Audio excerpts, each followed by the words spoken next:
안녕하십니까, 송동인입니다. 자, 오늘은 대박 차트 시간을 한번 가져보도록 하겠습니다.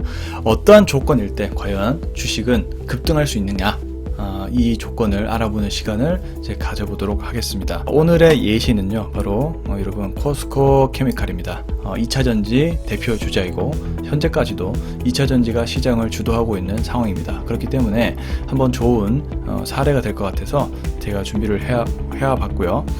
자, 중요한 부분들은 차트가 반드시 좋다고 해서 대세 상승이 나오는 건 아닙니다. 여러 가지 조건들이 수반이 돼야만 대세 상승이 나올 수 있다라고 생각을 하고 있기 때문에 오늘은 그 조건까지도 무엇이 있는지 한번 같이 이제 공부를 해보면서 향후에 여러분이 또 투자하시는 데 있어서 유용한 자료가 될 수 있도록 말씀을 잘 드려보도록 하겠습니다. 포스코 케미칼 7월 28일이죠. 이때가 굉장히 중요한 자리였습니다.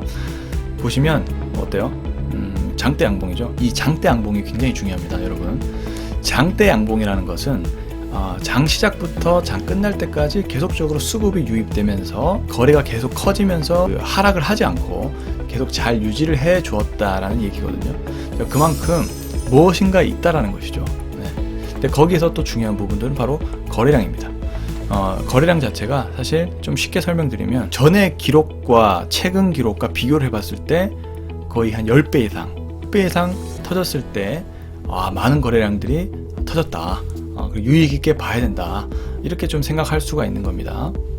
자, 그런데 이러한 조건에 해당하는 종목들은 많습니다. 네. 그렇기 때문에 쉽게 거래 대금과 장대 양봉만 찾으셨다고 해서 대세 상승으로 연결되는 것은 아니기 때문에 이에 따른 다른 조건들을 공부하는 게 중요하다라는 것을 제가 말씀드리는 겁니다.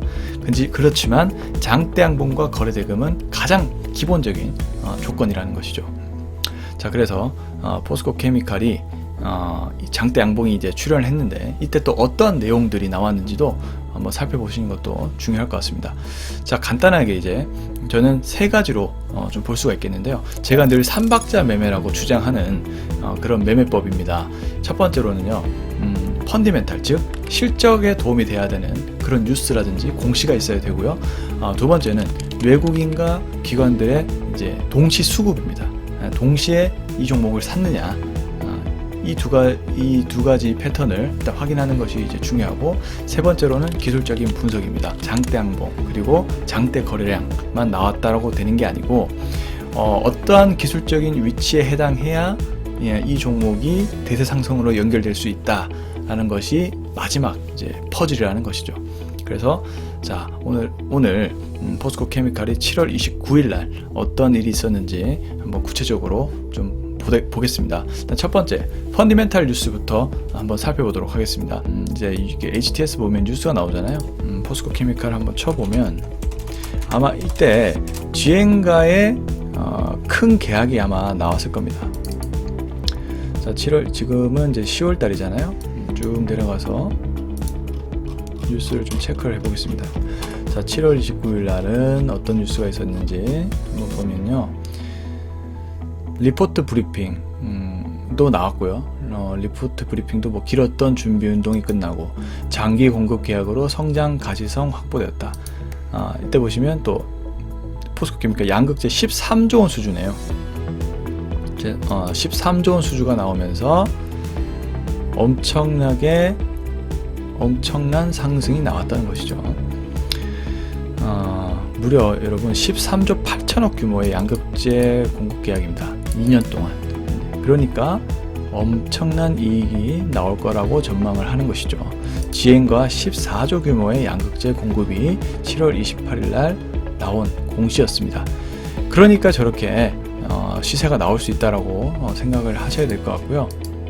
자, 그래서 첫 번째 조건을 확인했죠. 이렇게 큰 종목이 무려 19%대 상승이 나와준 이유가, 일단은 GM과의 2년간 13조 원의 공급 계약을 했다. 배터리 양극재 공급 계약을 했다라는 소식을 확인을 했습니다. 자, 그렇다면 이제 수급을 한번 봐야겠죠. 자, 7월 28일 보시면은 이때 거래량 440만 주 나왔고요. 외국인이 26만 주, 그리고 기관이 무려 7만 주를 샀고요. 프로그램이 22만 주를 샀습니다. 즉 주요한 기관들, 외국인들 그리고 프로그램은 모두 다 강력한 매수를 해 주었다라는 것이죠. 그렇다면 이제 제가 또 생각하는 두 번째 조건을 만족한 것이죠. 자, 그래서 펀디멘탈 13조 원의 계약 규모, 두 번째 외국인과 기관의 그리고 프로그램까지 세 주체의 동시 매수가 들어갔다라고 볼 수가 있겠습니다. 자, 두 가지 조건은 이제 충족이 되었고요. 자, 세 번째 기술적인 요건이 참 중요한데 이 부분을 한번 설명드리도록 하겠습니다.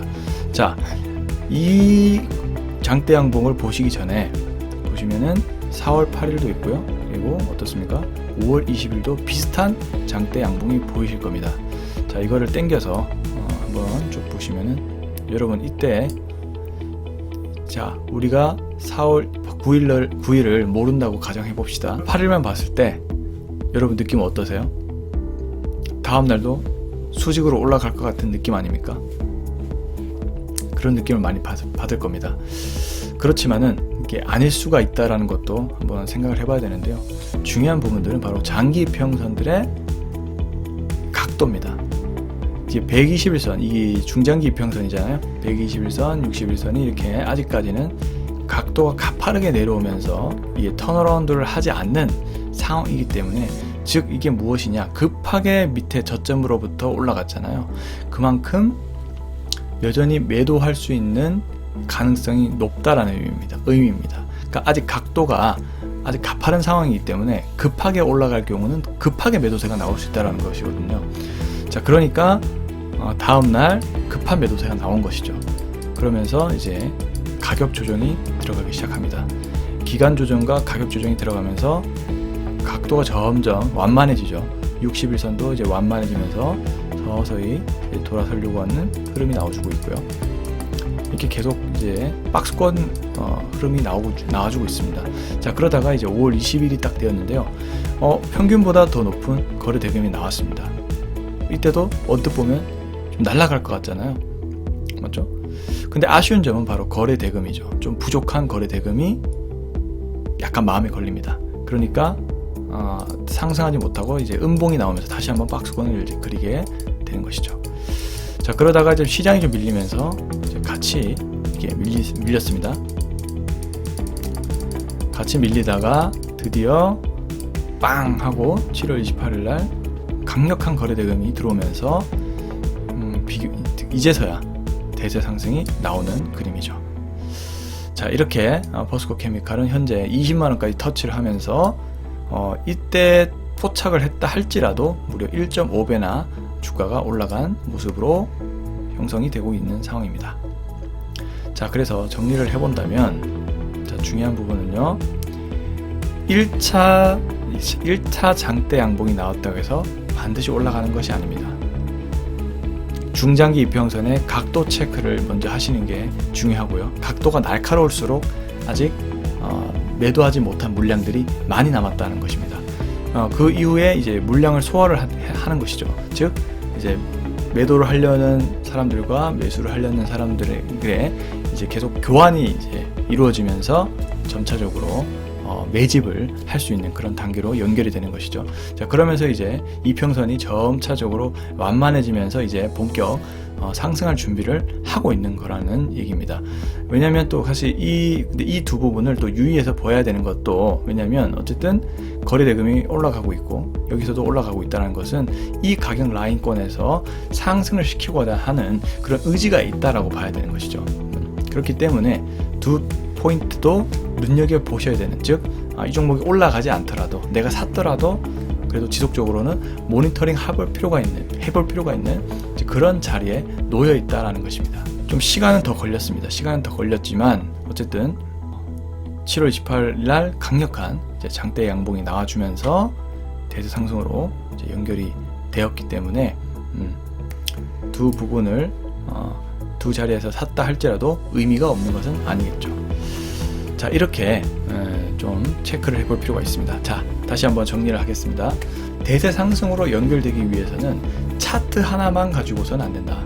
내용이 좋아야 됩니다. 네. 첫 번째로는 실적이 수반될수록 더 좋은 그림이 나오게 되어 있고요. 두 번째는 외국인과 기관, 양 두 주체가 동시에 매수를 해줄 수 있는 상황이냐, 이 부분이 중요하고, 세 번째 기술적인 분석입니다. 기술적 분석도 역시나 아무 자리에서나 거래 대금이 막 터지는 자리에서 막 매수에 들어가는 것이 아니라, 앞서 제가 얘기를 한 것처럼 이평선의 각도 체크라든지, 그리고 매물이 얼마나 소화됐는지라든지, 그 다음에 또 거래 대금이 매물이 소화된 상태에서 아주 강하게 터진다든지, 아니면은 조금만 터진다든지, 조금만 터지면은 다시 한번 기간 조정이 올 수 있다는 것이고요.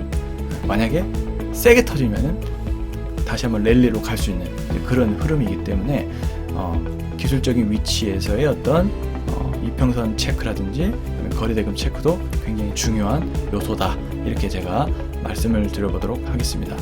자, 저는 또 차트 분석을 가지고 또 다른 내용으로, 다른 종목을 가지고도 이제 대박 차트 한번 설명을 또 해보는 시간을 갖도록 하겠습니다. 시청해 주셔서 감사드리고요. 다음 영상에서 유용한 정보로 찾아뵙도록 하겠습니다. 네, 감사합니다.